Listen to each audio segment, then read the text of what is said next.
আমিন। মহান রাব্বুল আলামিন মানুষ সৃষ্টি করেছেন, প্রত্যেকটা মানুষের ভিতরে দয়া আছে। দয়াহীন মানুষ পৃথিবীতে নাই বললেই চলে।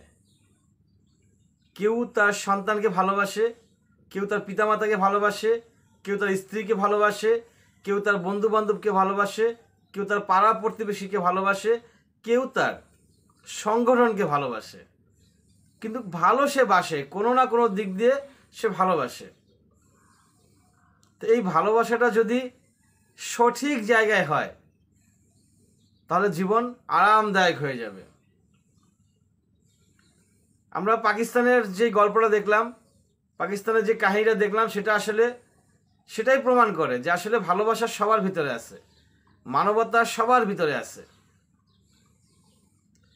যেটি ডাকাত দোকানে আসলো ডাকাতি করার জন্য, সে টাকা নিয়েছিল, মোবাইল নিয়েছিল, তারপরে ছোট্ট বাচ্চাটির ভালোবাসায় সে আবার সব কিছু রিটার্ন করে বাচ্চাটাকে আদর করে চলে গেল।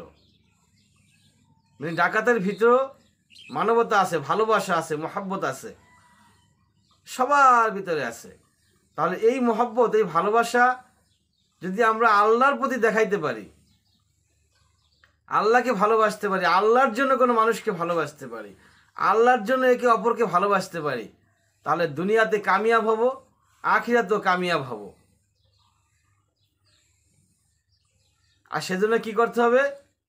সেজন্য দিনটা শুরু করতে হবে, সকালটা শুরু করতে হবে ফজরের নামাজ দিয়ে। এখন তো ফজরের নামাজ খুব লেটে হয়, মানে পর্যাপ্ত পরিমাণে ঘুম হওয়ার পরে ফজর ওয়াক্ত হয়। 5:45 জামাত হয় ম্যাক্সিমাম জায়গায়। 5:45 যদি জামাত হয়, তার মানে 6টা বাজতে 15 মিনিট বাকি। এরপর তোর ঘুমের প্রয়োজন আছে বলে আমি মনে করি না। তারপরে যদি এই ফজরটাকে নিজের ভিতরে ঢুকাইয়া আপনি দিনটাকে শুরু করতে পারেন, ফজরের নামাজের মাধ্যমে দিনটাকে শুরু করতে পারেন, ইনশাআল্লাহ তাআলা আশা করা যায় বাকি দিনটা আপনার ভালো কাটবে। এবং আপনার আচরণ, আপনার ব্যবহার, আপনার কথাবার্তা, আপনার ভদ্রতা, আপনার নম্রতা, সব কিছু চলে আসবে। সেজন্য আমরা ভালোবাসবো একে অপরকে আল্লাহর জন্য। আমরা ভালোবাসবো একে অপরকে আল্লাহর জন্য। আল্লাহর দেওয়া বিধানগুলো আমরা মেনে চলবো। 5 ওয়াক্ত নামাজ তো পড়তেই হবে, মিথ্যা কথা ছেড়ে দিব। মিথ্যা কথা বলা যাবে না। সকল পাপ, এই একটা পাপ যদি আপনি ছাড়তে পারেন, মিথ্যা, তাহলে সকল পাপ থেকে আপনি মুক্তি পেতে পারবেন ইনশাআল্লাহ তাআলা। নবী মুহাম্মদ সাল্লাল্লাহু আলাইহি সাল্লাম এরকমটাই বলেছেন যে আপনি মিথ্যা কথা ছেড়ে দেন, আপনার দ্বারা কোনো অন্যায় হবে না, চুরি ডাকাতি হবে না। একটা চোর নবী সাল্লাল্লাহু আলাইহি সাল্লামের কাছে আসছিল, আয়েশা বলতেছিল যে আল্লাহর নবী, আমি ভালো হতে চাই, হোয়াট ক্যান আই ডু? এখন আমি কি করব? আমি একজন চোর, চুরি করি। তখন নবী সাল্লাল্লাহু আলাইহি সাল্লাম বলছেন, তুমি মিথ্যা কথা ছেড়ে দাও,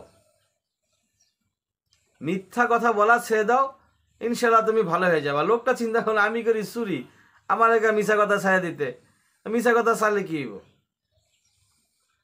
এখন লোকটা যখন চুরি করে চিন্তা করলো, এখন আমি চুরি করবো রাতের বেলা, সকালবেলা যদি আমার কেউ জিজ্ঞেস করে আমি চুরি করছি কিনা, আমি তো চুরি করি না, এই কথা বলা যাবে না।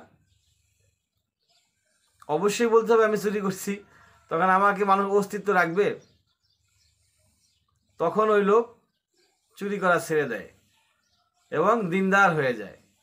সকল ক্ষেত্রে আপনার যত কাজ আছে দৈনন্দিন জীবনে, আপনি মিথ্যা কথা ছেড়ে দেন, ইনশাআল্লাহ তাআলা আপনার দ্বারা কোনো অন্যায় আল্লাহ পাক করাবেন না।